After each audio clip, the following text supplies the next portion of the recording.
Comics and Issues, a podcast where we do in-depth discussions on a single comic book.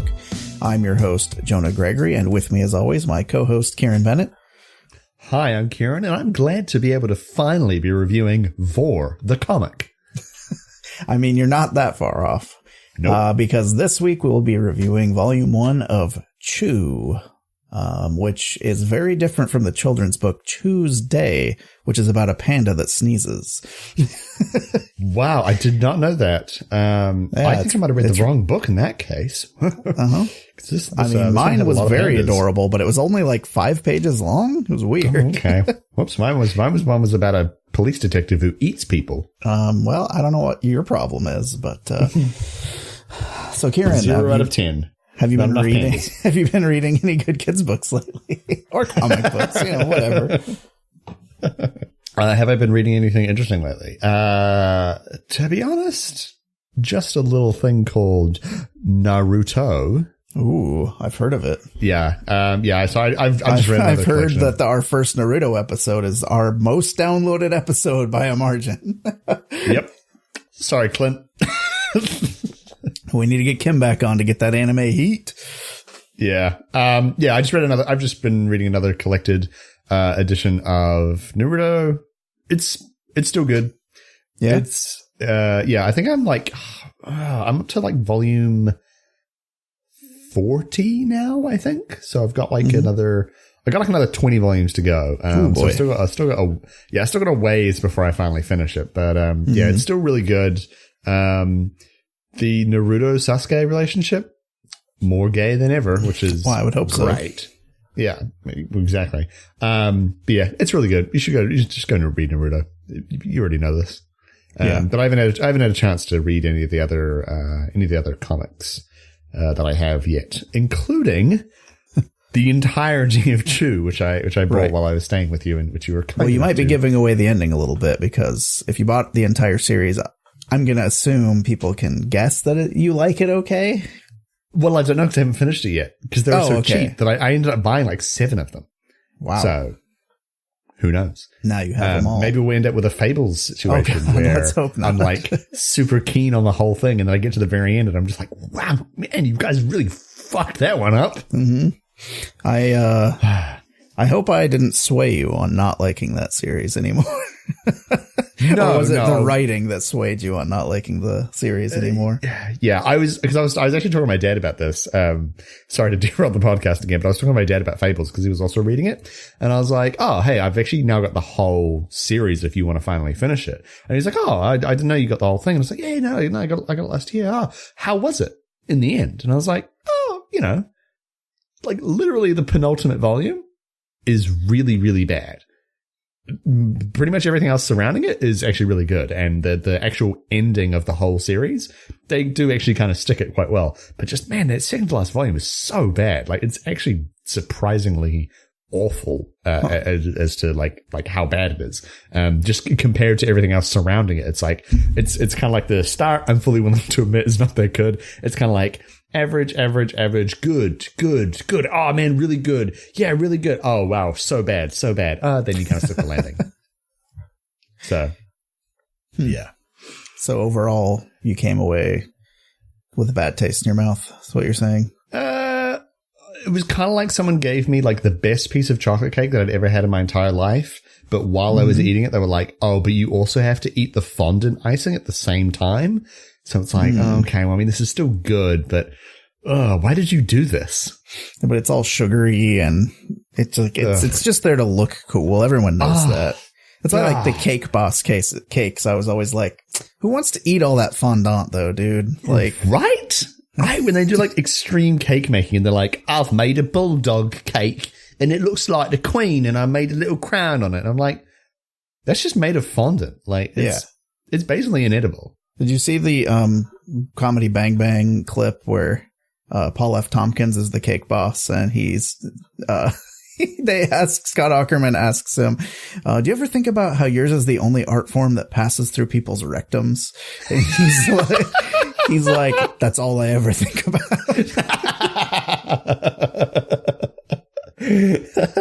Anyway, the Comedy Bang Bang show is very good, but I guess we're not here to talk about that. The only other exposure to Cake Boss that I've ever had is there's a Bim Bam clip where they're talking about Cake Boss and how he just makes dick cakes. I've definitely seen that. I'm making 7 dick cakes. Cake Boss. Yeah. None of them are for clients. They're all for me. Cake Boss. Just funny because they have a whole episode, because I have watched quite a few episodes of Cake Boss back in the day, where someone's like wanting them to make like a bachelorette party cake, and it's like one of the people in the family is like doesn't want them to have anything that's like even remotely sexual because it's like a family establishment or whatever. So trying to secretly make it when she's not in the room, which that was pretty funny. So I've actually read a couple things since last time. Not a lot of the first one, but I could still recommend it because it's like every page is like a one gag thing, and it's a manga. It's Oramichi Onisan, and it is a manga about a guy, like a 31-year-old guy who hosts a children's program. And it's usually like him talking to the kids about, some goofy thing or whatever. But then it always ends with some like existential dread is pretty much always the punchline that this guy is going through, because he's like lives alone and he's like kind of drinks too much and all this. So none of this is like comes out in the part where he's like the normal parts of the comic. It's pretty much always, the kind of thing where it's like, that's the punchline, is it turns to kind of like a real stark, like black background with him looking like really like haggard, and it's just being like, don't be like me, kids. And it's really funny. Like I had a few days ago on Twitter where I was just like posting completely out of context panels from it. So yeah, that, which just shows you that the punchlines are good even when they have no context. But I guess it blew up on Reddit recently, which is how the friend that suggested it to me had found it. So, there are ways to read it online, but if there is a collected volume in English, I will definitely buy it to support it because it's very, very funny. The other thing I read all of right before we recorded is actually Planet of the Apes Visionaries, which is based on the original Rod Serling script that they were going to use for the movie. And then they changed for some reason. But the comic is adapted from his screenplay, and it's adapted by Dana Gould, who is like a huge fan of the Planet of the Apes series. He actually did a bunch of the forewords and explanation and stuff in the Star Trek Planet of the Apes comics. Like I don't think he actually wrote the comics, but he did a bunch of like, hey, here's why these, things were this way in those movies and why it, it works this way in the context of the comic. But he actually wrote this one. And I actually really enjoyed it. The art's really cool. It hits a lot of the same story beats as the movie ended up doing. But one of the big differences is the society he ends up in is basically just like modern whenever he wrote it, the 60s probably. And so like the apes are like just, walking around in business suits and smoking pipes and going about their day. And then, they actually have like public transportation and helicopters and board meetings. Yeah. So like trained humans as like a trained chimp is like just a thing. So like people just at first think he's like, well, people have trained these, humans in the circus before, and this one guy is supposedly trained it to say, a dozen words or something. So they think it's like a parlor trick at first when he's like trying to write like, hey, I can actually speak, but my throat has been shot. So I can't, now I can't. So there's a lot of similarities to that, but it has a few parts that are, different enough, and the artwork's really cool to, just throughout. So I really enjoyed it. So I think, it's worth picking up. They have a really nice hardback that I grabbed. And it's, a Boom Studios one, which, they've had some pretty good stuff lately as we've covered before. So yeah, I really enjoyed that one. I'm hoping, cause it sounds like they were going, it's like Visionaries, like as if it's going to be a series of different takes on the stuff. So I'll be curious if this is like the first one, and then they'll do other ones that were maybe other like this was going to be the sequel, but then we did this instead, that kind of stuff. The other one I read that was like this, which was not as good as this one, was the Star Wars, which was the original scripts of George Lucas, and they adapted those because they were way different and not very good. So as much as it had amazing artwork and a really good team on it, it's like, but the problem is you're adapting something that isn't very good. So that is not on them. It was still really interesting to read because you're seeing all the differences and how it evolved over time. Because a lot of the elements are there, but it's like, the whole thing where it's like, I don't know, like there's more, I want to say there's like more Jedi at the time. And I don't know. It's been a while. It's been a few years since I read it, but all the things if you've heard like, his original script had all this wacky stuff that happened, that's all there. So if you want to check it out for that, it's maybe a good grab it from the library one. Cause when I was like, well, I'll buy these, I was like, oh my God, these are incredibly expensive hardcovers. It was the only way to get them at the time. So I just got them from the library. I was like, and I'm glad I did. So just because of the whole, I don't know if I would reread them. They'd almost be fun to read for the podcast if there was a cheaper way to get them. Right. Yeah. If we could get just them because they're so weird. Yeah. But that's pretty much it for that. So we're going to get into Chew Volume 1. And do you have some fun facts for us? Yeah, I do. So Chew was published by Image Comics, first released in 2009, and the series actually concluded in November 2016. So if you want to go read the whole thing, you can 100% do that. And if you are so inclined, I believe the first 5 volumes are available on Comixology Unlimited. So if you live in a proper country that is recognized by Comixology, and you can get Comixology Unlimited, just you can totally go and do that. So that's fun to always have a complete series. It was written by John Layman, who Chew is by far and away his most popular work, but he has also done Marvel Zombies versus the Army of Darkness, which is, I hear, a lot of fun. He's also written a lot of Thundercats. He's written some Red Sonja, X-Men, Gambit, Fantastic Four, Cyclops, and he's also written Xena as well, which is fun. And, a bit of Godzilla. And he's also written a huge chunk of Detective Comics back in 2012 for DC. And he also wrote a big chunk of Batman Eternal, which was like a big weekly series that they did of Batman, back in, 2014? Which was a really cool series, actually. If you're into just Batman as a concept, then I would recommend checking that one out. But yeah, and I think he's got a new series coming out soon. It's like a sci-fi series, the name of which totally escapes me at the moment. Sorry. I thought I already had it pulled up. There we go. Here it is. So he's got a new series coming out called Leviathan through Image Comics, which I believe, what was the tagline? The tagline was something very this is comics. Here we go. If you like full screen monster movies like Godzilla and you watch Game of Thrones just for those glorious dragons, you'll love Leviathan. Okay. Yeah. So that's fun. I mean, the cover looks cool. There's a giant dragon and people making There's a giant dragon on it. Yeah. And so the art was done by, and I'm so sorry, I'm going to really mangle this one. Rob Gilroy. Let's go with that. Okay. Yeah, and so Chew by far and away the thing that he is most known for. And he's also done a few anthologies as well. But I'm going to be really honest here. I can't actually find what he's done lately at all. I did hunt around on his website and try to find his Facebook and Twitter and stuff like that.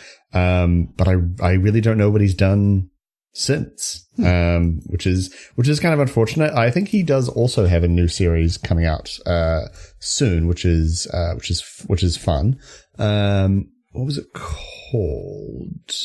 So he has a new series coming out called Farmhand, which looks really good. And now that I actually look at it, John Layman has 2 new series coming out, Leviathan and a sci-fi series. And this is the one that I was thinking of, called Outer Darkness, which is all about like dead spirits in space. And I read a little preview of that online, and that actually does look pretty good. And if I wasn't already like strapped out getting like a billion comics, I would probably actually subscribe to that, because it looks pretty friggin' buck wild. So yeah, but fun fact about Chew, same with Lock and Key from last week, there was also going to be a television series based on Chew. I remembered hearing that. Yeah, so that was announced way back in July 2010, in the halcyon days of 2010. And so it was going to be produced by Circle of Confusion, which is the same company that produces The Walking Dead. And so in 2011, Showtime had picked it up, and they were going to do it into a half-hour comedy series. And then in 2013, according to Wikipedia, John Layman, the writer of Chew, posted on Facebook, "Chew Showtime TV show not happening." I can't find John Layman's Facebook, and I'm not personal friends with him, so I can't verify that. But considering that was back in 2013 and now it's 2018, and I have not heard like a single thing about it, I'm guessing it's not happening. Yeah, he was right. But what is hopefully happening is an animated feature based on Chew. It's kind of one of those weird things where like some sources are saying this is definitely not happening. Some people involved with it are saying it's dead. And then other people are saying, no, it's going to be happening in 2018, or it's going to be happening in 2019 or whatever. What I can say is that apparently, they basically had like kind of cast a whole bunch of different people in this film, including Stephen Yeun from Walking Dead, who was going to be doing Tony Chu, the main character. Felicia Day was going to be Amelia Mintz, who's the love interest, and they also cast of all people Robin Williams. Oh. Who, as you may or may not be aware, sadly passed away. So apparently when that happened, it completely screwed the whole thing over, because like I don't think they'd finished production on him just yet. Again, it was all very hard to kind of figure out like what was actually that behind the scenes stuff is very hard to dig into unless you have inside sources that are like, hey, here's what happened. Exactly. Yeah. So as far as I am aware, it's currently in like that weird production limbo sort of thing. Yeah. Where like a bunch of money has been sunk into it, and a bunch of work has been done on it, but it's kind of just sitting there at the moment. Yeah. So who knows? It'd be kind of cool if it did. Was that the animated version? That's the animated version. Okay. That's the animated version. Man, it feels like that with the popularity of the Deadpool movies, now would be the time to make a live action movie of this comic. Yeah, I feel like it would be. I feel like it would be a really good time.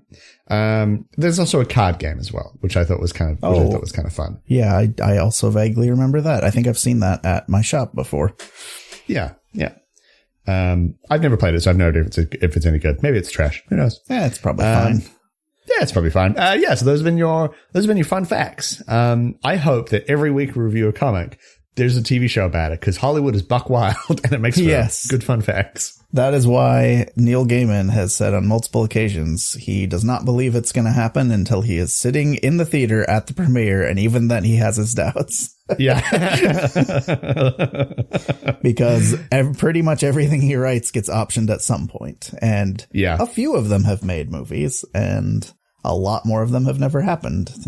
Yeah, I think the biggest surprise was Coraline, because that, I think, was one he tried to get made for a while, and it actually got made, and it's amazing. I don't know if you've seen the animated Coraline, but it's very good. Oh, I highly recommend it. It's fun and creepy, and you can watch it with your kids. You can watch it, you can appreciate it as an adult. You can watch it with your dog. You could watch it with your dog or cat. It has a talking cat in it, and it's Keith David. So representation matters. Well, Keith David is like one of my favorite actors and is also an amazing voice actor. So him voicing the cat is pretty good. Keith David. Yeah. That's that dude. So yeah. he was also in The Thing, which we've talked about how amazing that board game is and movie. I guess the movie it's based on, that's one of my favorite movies, is pretty good too. It's fine, I guess. But the board game. All right. So let's get into this. Let's get into a comic. We've been talking long enough about not this comic. We've been recording for 44 minutes and not talking about this comic. Well, some of that was pre-show, so it's fine. That's fair. So this comic opens with a person making soup. But they cut their hand real bad, and then they don't stop themselves from putting bloody chunks of their self in this soup. That's good. So that's the prologue for you. Fun. And then we meet our protagonist, Tony Chu. He is almost always hungry and almost never eats, as he is introduced, because he is a cybopathic. I'm not sure if I'm saying that right, but that's what I'm going with. Yeah, why not? And what that means... It's a made-up word. Who cares? Yes, exactly. And so what that means is when he eats something, he gets like a psychic image of what that person or even fruit, if it's a piece of fruit or a vegetable or whatever, has been through. So he, like if it's an apple, he said he can get a feeling in his head about what tree it grew from and what pesticides were used on the crop and when it was harvested. Or if it's a hamburger, he gets to experience like what the cow went through when it was slaughtered to be made into meat. So it's pretty horrific. But for whatever reason, the one thing he can eat that he doesn't have this problem with is canned beets, of all things. So that alone is pretty horrifying that that's the only thing he can eat. I know. I hate beets. Yeah. I've had them well done, and it's one of those things where not cooked well done, just when they're cooked well is what I mean. Yeah. And it's not a thing I can eat a lot of. I'll put it that way. Like I can eat a few and be like, oh yeah, those are pretty good. But then I'm like, and I'm done. No, I'm fine. No more beets, please. So this sounds like my own personal hell. Stop with the beets. Yes. But yeah, so we find out that he is a police officer. He's part of the Philly PD, and he works with a partner, John Colby, who is like the, buying all the snacks, being like, bro, why don't you eat more? And hassling the guy working behind the counter who spits in his coffee. And he's just like, oh, I know he does that. I don't give a crap. He's just like, okay, cool, dude.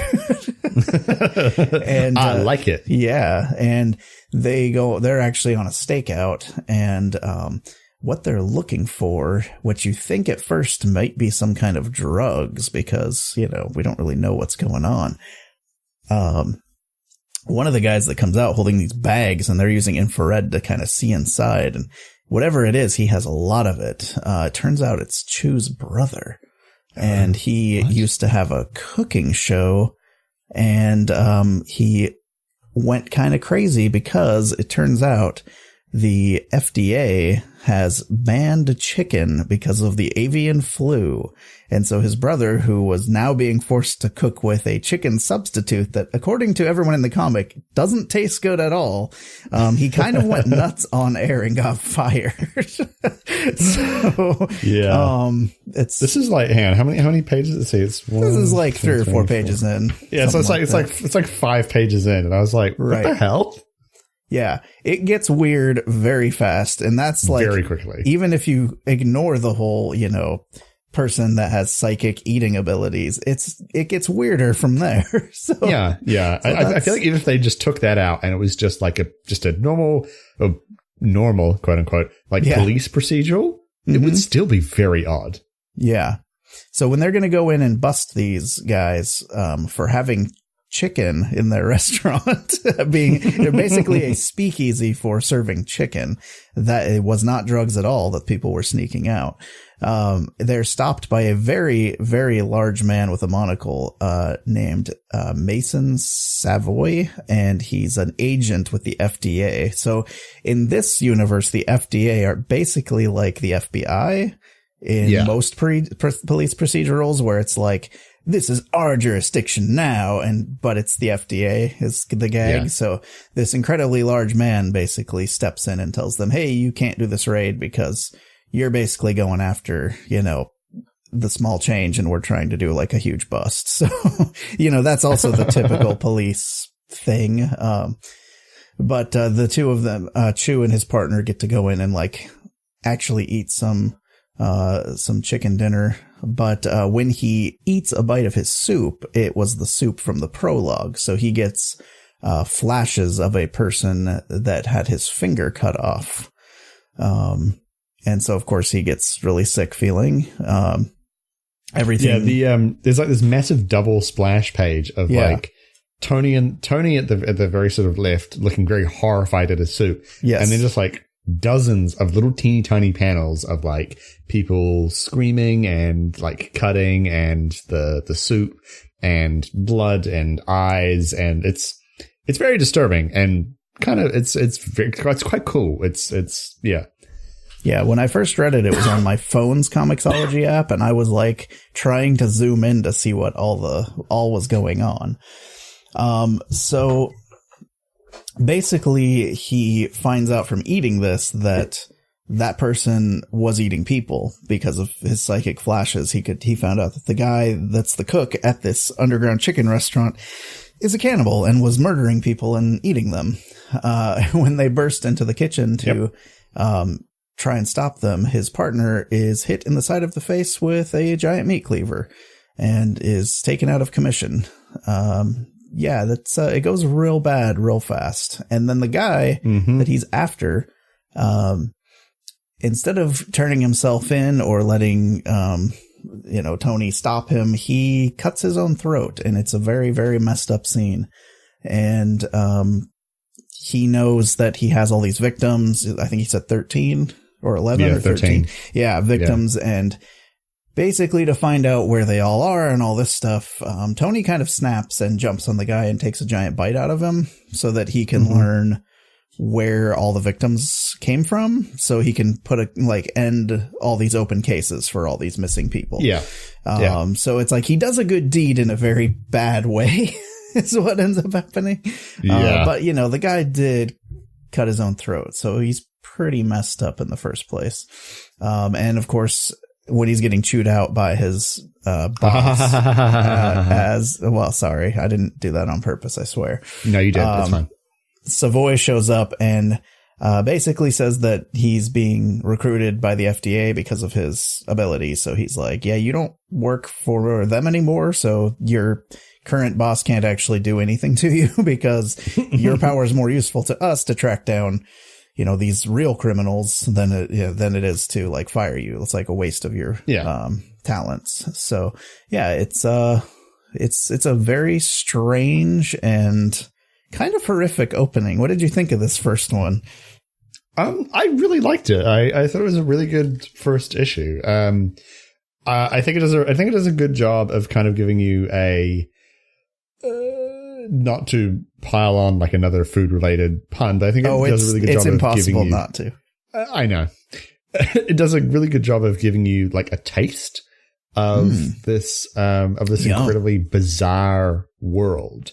Like the whole like chicken is banned, and as it goes on, both in this volume and also like in future volumes, the FDA is less like the FBI and more like this sort of just wild as hell, overarching government organization that, as far as I can tell, just does whatever it wants. Yeah, they go from FBI to MIB, I think is what I thought when I was reading it. Yeah, pretty much. And so I think it does a really good job of giving you a taste of kind of like, there's this massive avian flu kind of tragedy that happened, and there's this sort of new kind of, I was about to say New World Order, but that's not quite what I mean. There's a new status quo. That's just a wrestling group from the 90s, but continue. There's this new kind of status quo in the world with like illegal chicken and the FDA and kind of like all these new sort of things being set up because chicken is illegal. And also the food related psychic powers. But it doesn't give everything away, which, I think is very excellent. As we will discover later in the book, there is more to discover, and in later volumes there is even more to discover. And I think the whole like throat cutting and the eating his face and that sort of thing, it's disgusting. But I think the art has like this kind of, I don't want to say horrible quality, but it has like a certain grotesqueness to it that I think really, really fits the story. Yeah, I was going to talk about that. My thoughts on this first issue was, it definitely has that like late 90s, early 2000s, like a mix of kind of sketchiness mixed with some really, really detailed gross out stuff. And it's very Zim, like Invader Zim. Oh, like, there's some like just gross stuff throughout that's like definitely reminds me of that. And I think I can't remember when Zim came out, so that would have been a little before this, but it was kind of just, it was the style at the time, but it was kind of like that evolution of the 90s indie stuff is what it reminds me of, where 90s had a lot of like violent black and white indie comics that were really out there. This kind of feels like the next evolution of that, where it's a little more professional looking and presented, but it still retains some of that weird, just bizarre out there, playing off of powers that are completely different than you see at other places. So instead of like, he's a psychic detective, it's like there's actually a twist to that I really appreciated. So I was on board with this first issue. Same. So do you want to get into number 2 then? Yeah, sure. So which also opens up with that gross out like Invader Zim style of like everything looks gross, especially food in that show, and that's what that reminded me of. It's like there's no good looking food and there are no good looking people in this comic. Right. Like everyone's kind of vaguely distorted or ugly in some way. It's kind of cool. But anyway, so issue 2 opens same as issue 1 with a prologue, where there's like a typical like teen working at a burger place. Gross teens. I know, classic freaking millennials. And someone wants to millennials. Iron Man 3 and millennials are just the two things that set me off. So this woman wants to return a burger because it's got cheese on it. And so the teen takes it back, and he picks out a very large booger from his nose, and he's about to put it on the burger and lifts up the bun, and there's a severed finger inside the burger. Oh, and there's also no cheese. And there's also no cheese. Yeah, I did notice that. So what the hell? Also, you can't take food back over the counter. I worked at McDonald's when I was 16. So come on, gross teenager. Well, I was a gross teenager working in fast food once. I know. Can you not take food back over the counter? You have to immediately throw it in the garbage if you do. Well. I did not know that. Oh, yeah. That's a thing. Oh, wow. So that's why usually if you get the wrong order at a fast food place, they'll just tell you to keep it and they make you a new one. Well, I'll be darned. Now you know. Now I know. Anyway, so we get our reintroduction to Tony Chu about what his whole kind of deal is. And then we are introduced to his new job at the FDA and his boss, Mike Appleby, who, for reasons who millennials are killing. Sorry, that's all I could think about when I read this. We're introduced to his boss, Mike the Diamond Industry. Yes. And for reasons that are never really adequately explained, Appleby hates Chu and he wants to make his life miserable. And so he's basically like pressuring him to close all these cases using his freakazoid cannibal powers, as he refers to them at one point, or something like that. And then he presents him with the latest piece of evidence, which is a severed finger on a hamburger bun. And he's like, go on. What is that? Num num in your tum tum, Agent Chu. And he's trying to get him to eat the severed finger. And he's like, I don't think this is in my job description. He just goes off it at Chu. And Savoy is like, hey, maybe you should fight. And they just kind of screaming at each other. And Savoy's basically like, look, in our job, you're going to have to do some real gross things, like eat this finger. So I'll do it instead. And so Chu then eats the finger. Is like he's like, I guess it's my job. I have to do it. And the finger has come from someone called Evan Pepper, who is a food. I believe he's a health inspector, but he made a strange and disturbing discovery. And his finger was cut off by sort of burly, strange-looking men in suits. And it is at this point that we discover that Appleby already knew that. And because they got the fingerprint from the finger and they also got DNA results from it. Yeah. And Chew was like, this close to just beating the shit out of Appleby, and Savoy's like, I wouldn't recommend it. And so they head on over to McBeefy's Burgers and such, which is what the sign says. It says, come die with us on the sign. Yeah, the signs in the background of all these panels are amazing. They're all very funny and very, very odd, including nutrition facts, 98% fat in the background. So Tony's like trying to interrogate the punk ass teen about what happened about him finding the finger, but he's distracted by this incredibly beautiful blonde-haired woman eating a burger. Not that that'll ever come up later. No, and so she's clearly not enjoying it. No, she's not also, enjoying the burger. Also, it looks like there's hair in her burger. It's really gross. Like, everything looks disgusting, like we were saying in this. Yeah. It's like, everything is designed to show you that food is gross and don't eat any food ever because it's all horrifying. Yeah. It's all horrifying and somehow just tied to a beets, murder. Canned beets. That's all you need. That's all you need. That's all you need. Yeah. And so the teen is like, eat my ass, except he isn't, because it's 2006, not 2018 at the time this was written. So, he wouldn't have said that. And so Tony rings Savoy and basically makes like a play of like, we're the FDA. We're going to kill your family because you're being uncooperative. And so Savoy says that he has gone to Tony Evans' apartment. And he's like, yep, no, he hasn't been here for weeks. His dog is dead. And we get like a little panel where Savoy has obviously taken a bite out of the dog, which is super gross. Again. Yep. It's real bad. And so the employee, the teen, then tells Chew, that like he has nothing to do with the finger, but he does confess that the restaurant is in possession of a barrel of chicken, which is spelled CHICKYN. So, that's it's like a black market chicken substitute, from a sushi place. And so, Savoy and Chew, sort of prepare for Tony to kind of go in and case the place out. And Tony again sees the beautiful blonde haired woman, getting some sushi or whatever from the sushi place. And so Tony goes in and the owner of the sushi restaurant is like, our sushi, no, we don't have any fresh sushi. You want to leave? And Tony's like, no. Hook us up with some sushi. By the way, I know a friend of yours. And it turns out that everybody who is actually a friend of his knows that the sushi is awful. And the sushi does look really, really gross. It's very green. Yeah. And so the chef is like, yeah, we know you're lying because everyone knows the sushi here is bad and doesn't eat it.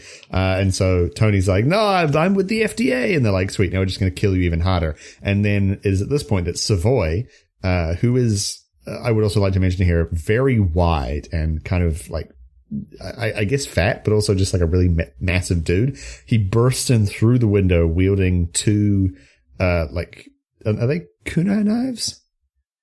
I guess so, yeah. I don't know the official name. They basically are like a variant of what Raphael uses. So yeah. I mean, he is shaped kind of like a Ninja Turtle, except with a huge fat gut. So he's like a reverse turtle.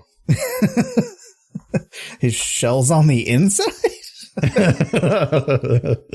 And so he basically bursts in through the window and just kicks the complete shit out of all these guys. And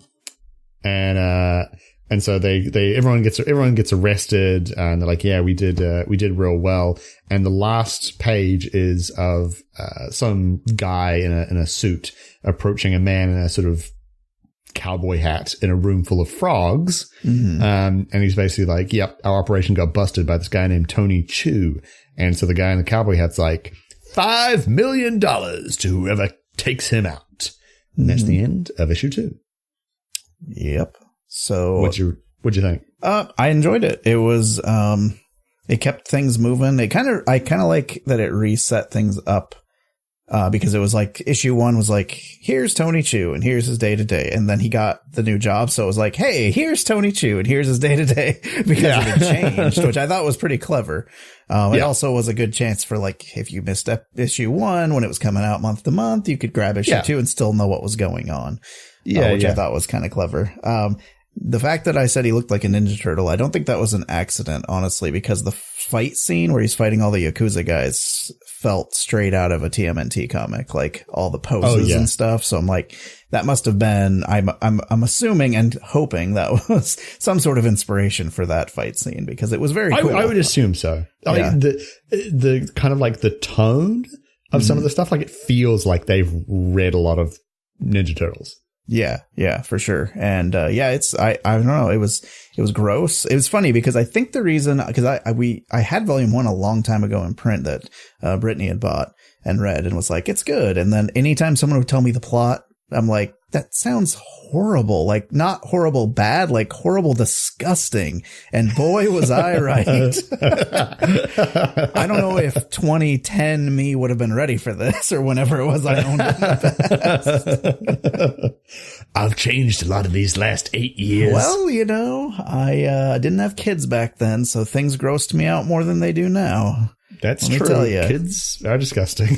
They are very disgusting, and they make things no longer face you.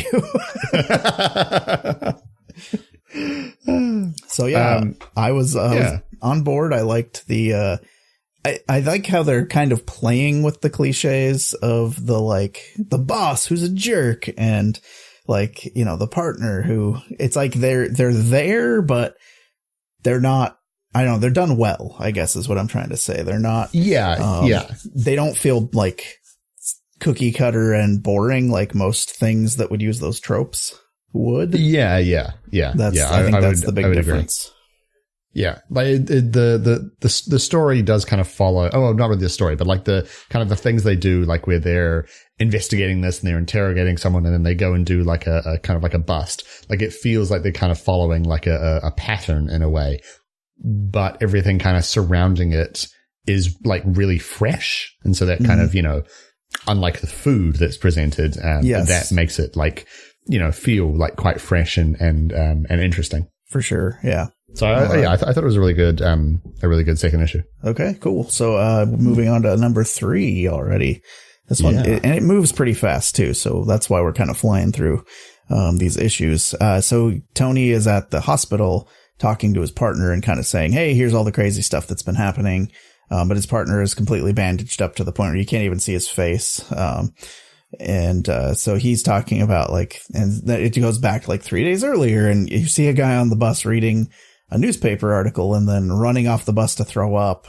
And as he's doing that, you see several other people running around to throw up, and they're all reading this Amelia About Town article. And then you see the woman that Tony was obsessed with walking by, just whistling casually as more people in the background are all throwing up. And then we get her panel that's would be the freeze frame in the show version where it's meet Amelia Mintz. She's paid to eat and then to write about what she's eaten. Here's why. She is a Sabo Scrivener, which means when she writes about food, it is so accurate and vivid, and it's written with such precision that people actually get the sensation that they are tasting what they're reading about.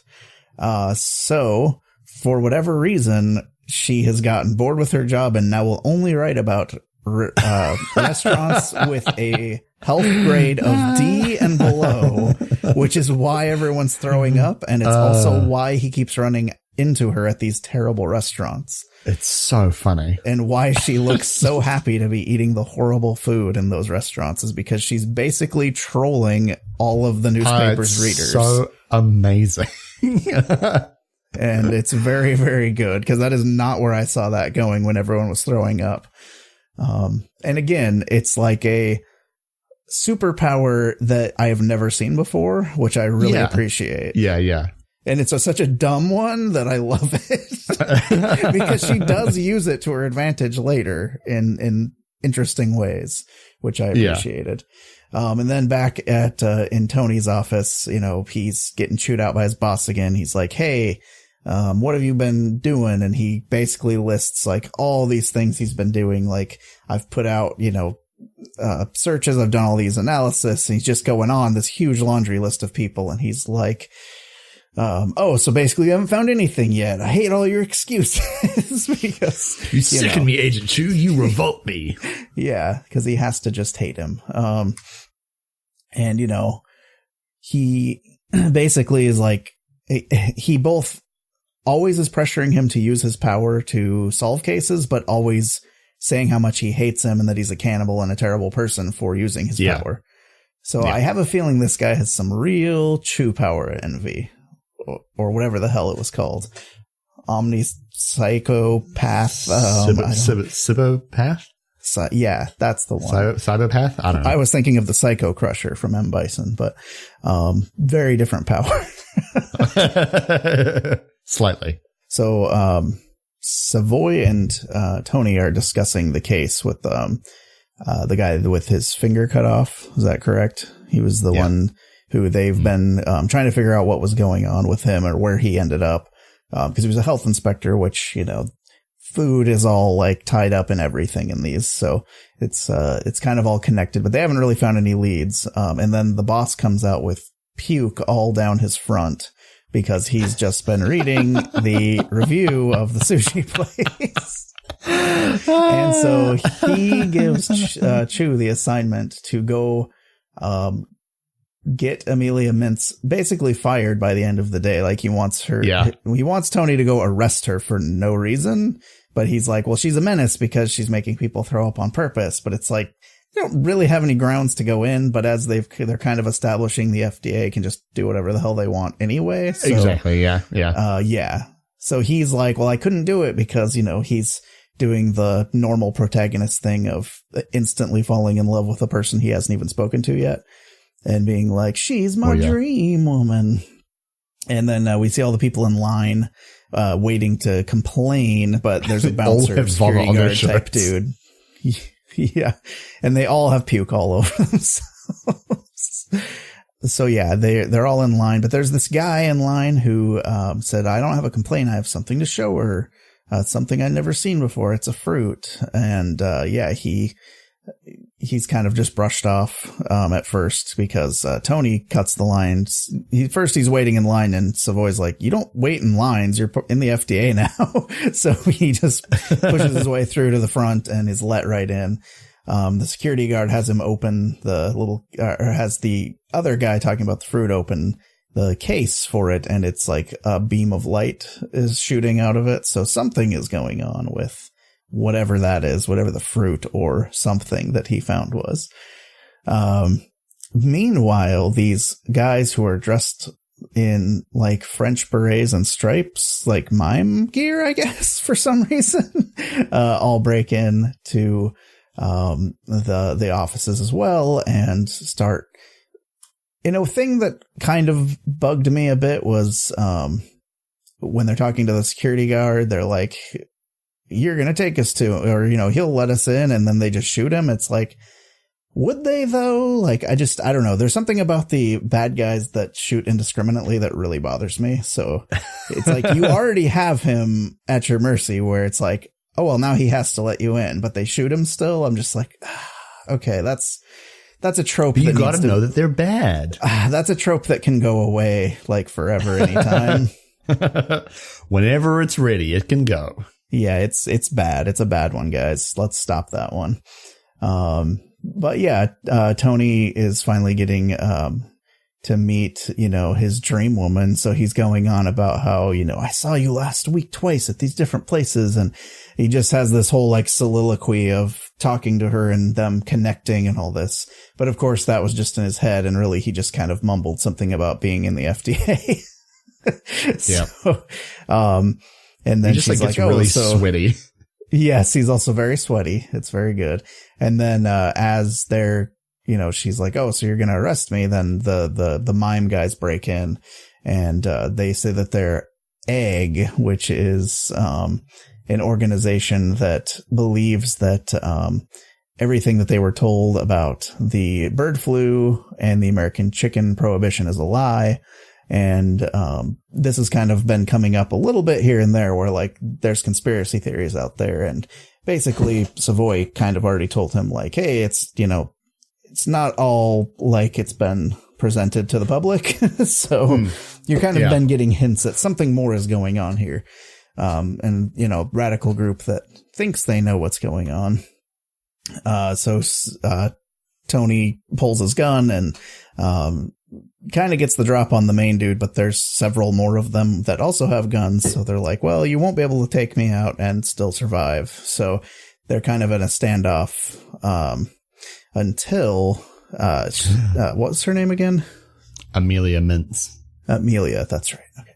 So they're at a standoff until Amelia starts talking, and she starts reciting the first draft of her review of that restaurant, which is much, much grosser than the version that even made it to print. So before they can even get her to stop talking, all of the goons get violently ill, and there's an incredibly disgusting panel of a very happy Chew who is like, you know, completely obsessed with her, getting thrown up all over, because it turns out not only did he just, you know, go, you know, girls are pretty when he saw her walk by the first time, but it turns out that when he reads her articles, he gets to taste food without the side effect of having to get the psychic flashes of all the horrible things that happen to animals. So even though he's probably been reading a bunch of, you know, horrible reviews, he still gets to taste something without the side effect. And it also doesn't make him ill, which is a nice little side benefit.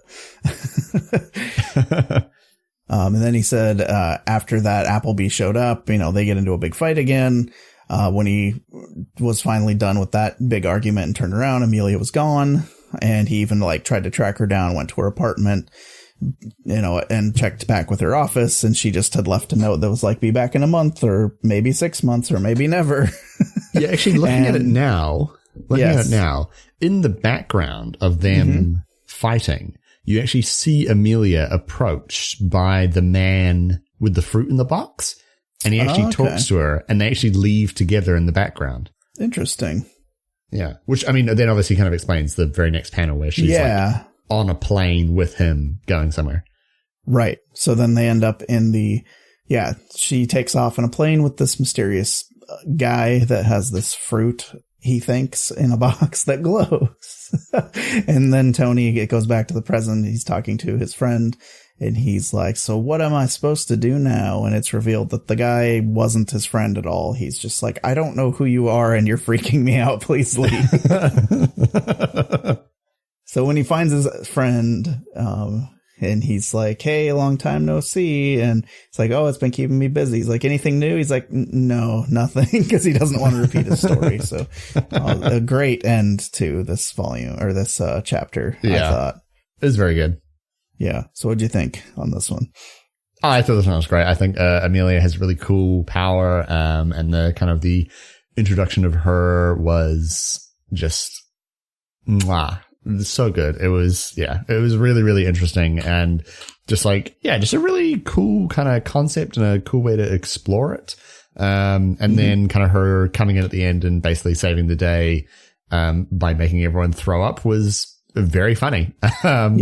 And super gross, which I think kind of fits the like overall, tone of the comic, which is interesting, funny, gross. Yeah. Yeah, a really good third issue. I would agree. It's the panel of him being thrown up on is so disgusting, but so funny. And I'm not normally a big gross out humor kind of guy, but it worked really well. Yeah. Because when I was first reading, I'm just like, man, there's a lot of vomit in this comic. And then I'm like, okay, that's just going to be a running gag I have to live with, or I'm not going to enjoy this. Because the writer clearly finds it hilarious to have people vomiting everywhere. So, yeah. All right. So let's get into number 4. Chapter 4. So chapter 4 opens with, we have Appleby in his office, and someone's like, hey, I just found out that someone's got a big bounty on one of your agents. Some guy named, Agent Chew. And Appleby is, for like all of 4 panels, very happy. He's like reclining in his chair, imagining various ways of Tony being killed. But then immediately darkens as he realizes that it would result in a huge mountain of paperwork for him. Right. And so he storms out of his office, trying to warn him about this. And he has no idea where he is. And then on the very next page, we get a double page spread of what looks like the inside of a observatory of some description, with like a whole bunch of dead people, bullet holes everywhere, a big hole blasted in the side of the observatory, a chicken, a dead llama, severed hand, and there is Chew and Savoy basically being like, how did we get here? Right. And so, record scratch. You'll never guess how I got here. They also talk about someone speaking Russian and using the Russian word for vampire. So vampire. Yeah. That's an interesting wrinkle, considering all the cannibalism and, and psychic powers and whatnot. Yeah. We then go to 42 hours earlier, where Tony and Savoy are investigating the death of a senator. And Tony's like, oh, why are we investigating this? And so Savoy basically says, he had a blood alcohol content of 0.18%, and he took a whole lot of drugs, and he also had half a pound of digested chicken in his stomach. So that's why we're getting involved here. And so they arrive at the morgue, and they're like, we're here to inspect the body. And the ME is disgusted with them. She's like, I think it's an abomination what you people do. Here are the ashes. I've already burned up the body. Basically like a big FU to you guys. And Savoy, in the ultimate of pettiness, turns the fan on and throws the ashes she said he could do whatever he wanted with the ashes, so he's like, okay. And it's just like this great, like 4 or 5 panel, 5 panel thing where it's like top panel turns on the fan and he's like sprinkling the ashes, and then the next panel is just grayed out, and then you kind of see their outlines. And then they're all standing there just covered in white dust. It's like black and white. And then the next, I like how on the next few pages, they're done in black and white, and they're walking through the hall. So everyone's just staring at them. And so he sort of, Chew licks some of the ash off his face, and he gets a sense of, fire and sex. And Savoy's like, yeah, well, the body's been burned up, so it'll be really hard for us to get like an accurate reading. But then Tony's like, but I also see stars, lots and lots and lots of really vivid and clear stars. And Savoy's like, oh, that's interesting. And he kind of puts things together that they're, from the Gardner Kvashvenia International Telescope, which is a telescope out sort of, in the middle of nowhere, partnered by Russian and American scientists, basically observing a planet that has sort of a small possibility of having life on it. And so the two of them basically head out to this observatory, and we get that classic gag of Savoy being really large and falling asleep on the plane. And important to note that at one point, Chew is on his phone and Savoy snaps it shut, and he's like, you don't want to use that while we're here, because Appleby will track us and he'll basically tell us to come back, and we don't want to turn back now because we've come too far, which is unfortunate because his brother is currently involved in something rather sketchy and is trying to get a hold of him. That'll never come back, I'm sure. That'll never come back. No, it's weird how it's just a buried plot point. And so they, Chew and Savoy, that is, they get out to the observatory, and there is a scientist sitting on a couch, with a couple of women in bikinis, another one sitting on the ground smoking a massive bong, and there's just rubbish and drugs and booze all over the place. And one of the scientists explains that the entire station requires just under $3 million a year to operate, but their budget is $34 million. Yes. And they said they can't spend that even if they wanted to. Like, they try and they can't spend that much because they're out in the middle of nowhere. Yeah. And so they're like, yeah, so we just like basically went friggin' nuts on drugs and stuff. And also we bought a llama. And they're like, what about your work? I do appreciate that they're all wearing llama fur coats and stuff. Like, they're taking good care of their llama, which cracks me up. And so they basically are talking about the senator that they're investigating, David Hamanetchan. I don't know. It's not that important. And he's basically like, yeah, he had some really like kooky beliefs about this planet. How could he, who would ever believe? And he opens up a drawer and there's a stick of dynamite inside. And the dynamite explodes. And it is at that point that everything just goes off. Mm-hmm. And two of the girls in bikinis who are wearing like, those big, like, Russian hats, they whip out machine guns and just start shooting up the place, and, killing a whole bunch of people, and they're talking in Russian, and, they shoot that one guy through the nipples. So I don't know if you noticed that. The guy behind the couch. Oh yeah. Well, yeah, they do. That's so weird. I hadn't noticed that. And so, basically they have like a big old confrontation, and one of the guys like blows himself up, and one of the girls runs out this hole that's been blown on the side of the observatory, and then we kind of catch up to the present where they're like, do you have any idea why that happened? And she was just like, nope, but I'm pretty sure I heard the Russian word for vampire. Mm-hmm. Interesting. And then we get one of the weirder pieces of foreshadowing. I was going to say, and this is where the comic gets weird. Yep. And so we get a cutaway to another planet called Attila 738, which is that the planet that they're observing? Yeah. So we get a cutaway to Attila 738, which is the planet that the observatory has been watching all these years. And it has life and a society on it. And these big flaming words appear in the sky. Everyone freaks out on the planet. And then it blows up. But of course, there's no one at the observatory to see this happen. So, And that is the end of chapter 4. Yeah. It's, I mean, if I hadn't already been on board, I think this one may have gotten me there because introducing weird alien crap made me go, huh. This comic is doing what a lot of comics can't do, which is make me keep guessing as to where the hell they're going with this story. Yeah. So. Having read a bunch of the like future volumes, I think I'm up to number 7 now.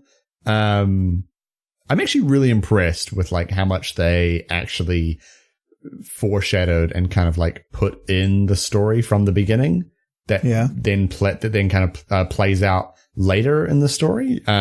Whether or not it all ties, together in a not just a neat ribbon, but a good ribbon in the end, yet to discover. But like all this kind of extra stuff about like with the aliens and the fruit and like the Russian word for vampire and this whole kind of encounter at the observatory.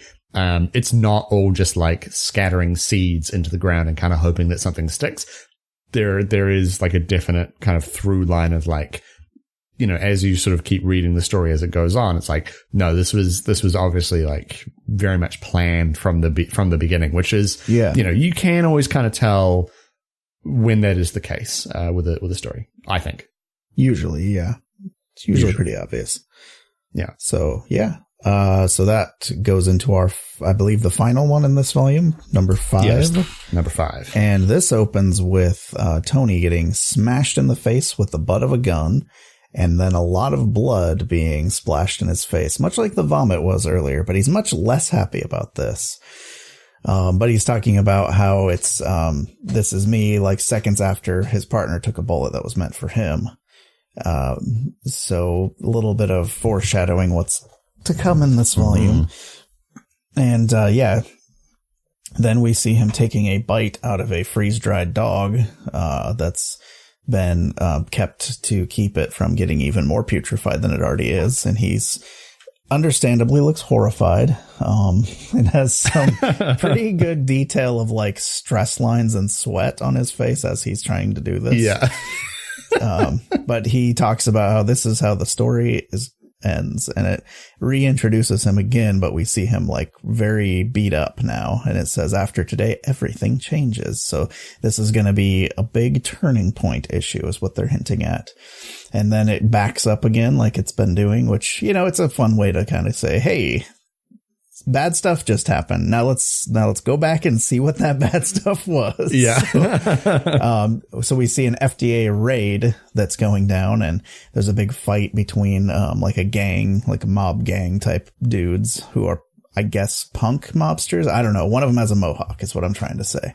And they all have cool glasses. And the FDA is like, what you would expect of a police force with the riot gear and whatnot. But they're using, you know, lethal force, taking out these guys. And then, they find this huge vault inside. And when they need to get into the code, the guy won't tell them. And Tony kicks him in the head and tastes his blood that has spilled on the ground and is able to know the code from that. And even Savoy is like, that's not normally how that works. So even he's realizing like this guy might be more powerful than we gave him credit for, which I thought was interesting because Savoy is like the competent one so far that actually seems to know how to use his powers well and stuff. But inside the giant vault are racks and racks of chickens in cages, much like you'd see, you know, in like an old movie where there's just like, you know, chicken cages on the back of a pickup truck or something being transported. Yeah. But inside is also Chow, which is Tony's brother, who has been mentioned several times throughout. But they get into a big screaming match about like who's worse off because of the other one screwing up. And Savoy has to kind of separate them. And then, as, Savoy and Chow are walking off, that's when Tony is, hit in the face with the butt of a gun. And, it turns out, that, let's see, does it say his name yet? No, it doesn't. Not yet. Okay. So it's a guy with a ponytail, who seems important, and he's like, hey, I'm going to be rich from killing you. And as he tries to shoot Tony, then Savoy jumps in the way, and you see a blam with a small amount of blood, and then a second blam with a lot of blood, which was from that first part. And it turns out the lots of blood was actually the ponytail guy getting his head shot off by Savoy. And Savoy, being like a huge beefy dude, is like, well, that's why I'm built like this, is because it's so I can take a couple bullets before I go down. Yeah. So it's like intentionally made himself, you know, into this big burly but kind of fat guy. That's what he was going for. I don't know. That's what they're implying when that next scene. Yeah. But he basically Tony tries to use the like a rag that has the blood of the guy that attacked him that had soaked into to track it down what had happened. And it turned out that guy that was trying to shoot him was the guy who cut off the finger of the guy from the beginning of the book, who they found his finger in the burger. So it's all kind of coming together. It's all coming together. Yeah. It's all connected, man. But he starts seeing like weird flashes when he's trying to sleep that night. And he's like, wait a minute, something more is going on here. Like he was getting more from it than he should have, is what it's kind of implying. Yeah. And then so he goes back to the FDA to investigate. And because of his now being an FDA officer, like he can just like, okay, here's all the evidence for whatever case you want. So he's like, oh, nice. He like didn't have to fight anybody like he thought he was going to have to. And he finds out that because of how things are with having people with powers like his now, which they said there's 3 on record, 2 of which work for the FDA, him and Savoy. They save everything, including organic matter. So that's where he finds the freeze-dried dog. Because he was like, man, there's sure a lot of evidence for this one case. And why is there one labeled organic? Yeah. And it's in its own little red box. And he basically is investigating what's going on and finds out that Savoy is actually the guy who was in the room with the guy that cut the finger off, and he is trying to arrest him for murder. And we're in a panel that the proportions of which are like hilarious. He knocks Tony over in one hit because his hand is like half the size of his body in the way it's drawn in that panel. It's just so weird. Just to show you like how strong this dude is, I think. Yeah. But also I like to think that Savoy is just that big. Yeah. And yeah, so they basically have their big showdown of like, you know, him saying like he knows what was going on with like smuggling and all this other crazy crap that was going on behind the scenes, and he's going to turn him in. And Savoy basically tackles him before he can get back to his gun, beats his face into the cement, and bites his ear off. And he just rips the whole thing off. Yeah. It's real gross. It's really gross. And it's not a small panel either. No. He's like, hey, I'm going to keep this ear. And if I ever think you're after me, I'm going to eat it. And then I will know where you are. I will know like everyone you know and care about. And I will kill everyone that you have ever met or care about. So please, like, so don't track me. And then he leaves, and we see him undercover dressed as Macho Man Randy Savage. I mean, he's supposed to look like a biker, but he just looks like Macho Man, and it's very good. And yeah, so he takes off, and Chew is now trying to investigate, you know, what the heck is going on with everything, with Savoy and stuff. So it's setting up the next story. It breaks the status quo, and it leaves you wanting to read volume 2. So yep. I would say that was a pretty good 5th issue. Yeah. So I guess we'll just get right into final thoughts. I guess I'll start this time because I think we're both kind of in agreement that this is a very good comic. It is very good. Yeah, this really got me on board. I think I said earlier that I'm not generally a fan of kind of like the gross out style humor, but once I knew that was going to be the thing in this, I was able to just kind of roll with it and enjoy it. But it is balanced with the really gory stuff, which isn't generally not played for humor. It's like vomit, funny, blood, not so much, I guess, is what the comic does. Yeah. For sure. Like they don't often I mean, there are a few parts that make light of, you know, murder or death, but usually it's just stuff being gross that they're making fun of, like the way they draw food and stuff. But yeah, I think it's a really good, of its era style book, like I was saying, where it feels very in that late 90s, early 2000s aesthetic, and puts a lot of these tropes on their head that you've seen a million times. And also the fact that it's introducing unique powers, which is a really hard thing to do nowadays. Like maybe that's been a thing in something else. I've never seen it. So it hooked me. So, yeah, I would recommend it as long as you know going in that you're not going to be bothered by like all the really detailed, disgusting things that are drawn that way on purpose. Like it's not an accident that they're putting that level of detail into close-ups of. It's like on Ren and Stimpy or SpongeBob, where when they zoom in on something, it always looks horrifying. They do that kind of gag a lot. So go in knowing that, and I think you'd enjoy it. What did you think? Yeah, I thought it was really excellent. I think it's a great twist on the like classic police procedural sort of tropes. As you said, you know, it already from the first issue, there is like a bit of a twist there with, you know, he's got like this sort of power where he can, you know, get psychic readings from food. And you're like, okay, cool. Like, so this is kind of where this is going to go. We're living in this sort of alternate universe and he has this power. Okay. And you can kind of get a sense of where it's going to go.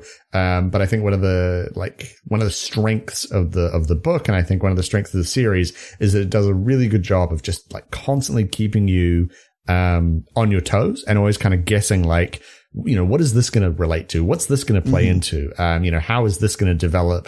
Where's this going to go? What's going to happen next? And I think, you know, especially nowadays when, and you know, it's not an inaccurate statement at all to say that people are really media savvy these days, you know, especially with things like police procedurals, which are really very classic, very well-defined stories. So to have something like this, which really plays with the tropes, but it doesn't just play with the tropes. It presents a story that's like also really interesting and really quite unpredictable. It's really refreshing to have something like that. And you know, as you said, it's kind of gross, but also like it's gross in kind of like a funny, and also kind of like, hey, we know this is gross, but like this is supposed to be gross. They're not just trying to gross you out with like, you know, look, he's ripping off his ear, or like, oh, this sushi's really off. Well, it's like, like the sushi is really off. The scenes that are meant to be horrific come off as horrific. Like it's not making fun of that part of it. It's playing with that when it's appropriate, I would say. Yeah. It's like the scene where at the very end where Savoy is beating Tony's face into the pavement. Oh God. And then he rips his ear off. Like it's really gross. And it's like, there's a lot of detail in it. And the final kind of like bite of the ear is like basically the whole page, but there's no like, you know, there's no like, wow, look how gross this is sort of quality to it. It's like, oh my God, this is so like visceral and like really like, you know, horrifying. And you kind of like get that sense of like, whoa, this is really, really intense. So for sure. You know, yeah. And so like, so full credit there, for not like, you know, just doing things for the shock value of it. Again, as I said, I've read, the next like 6 volumes of this, and they're all just as good. I think it's one of those ones that if you're going to read it, just because of how many elements there are to the story and how like much stuff is happening, I would recommend if you're getting into it and you're kind of like really kind of vibing with the story, I'd probably just like read the whole thing, sort of like not like in one sitting kind of thing, but I would keep reading it as you went. Like I wouldn't necessarily take breaks, just so you can kind of like keep everything, you know, fresh, in your mind, because the story does get quite complicated. Even going back through it with you, I was noticing things I hadn't caught the first time around. So it's, it does a really good job of setting things up in the backgrounds. And like you were saying, even that in that scene where it shows Amelia talking to the guy with the box, and then in the next panel, they're just on a plane together. And I didn't notice that. I'm like, oh, that's weird. Like, how did they even like find each other? But I guess he was there earlier trying to get in touch with her. So it's like, but that made it click even more that if you notice those little subtle background elements, and like you said, there's a lot of like funny sign gags, like kind of almost Simpson-esque in like having funny signs in the background that you have to like stop and go look for them instead of just breezing past. So it gives you like incentive to not just like blow through the dialogue while you're reading, but actually like look at the artwork. Because which I think is really good, because like some comics I have noticed, like you have your writing and you have your art, and I found in a lot of cases like the art is just kind of illustrating the writing, whereas I find with this one, and I've got to give like full credit for the art because it matches the story so well. For sure. I think like it's like the art is illustrating the writing, but also like the art is in of itself like a storytelling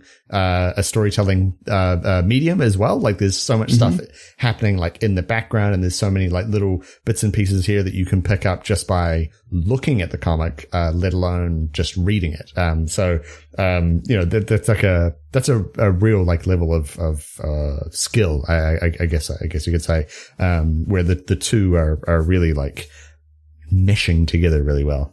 Yeah.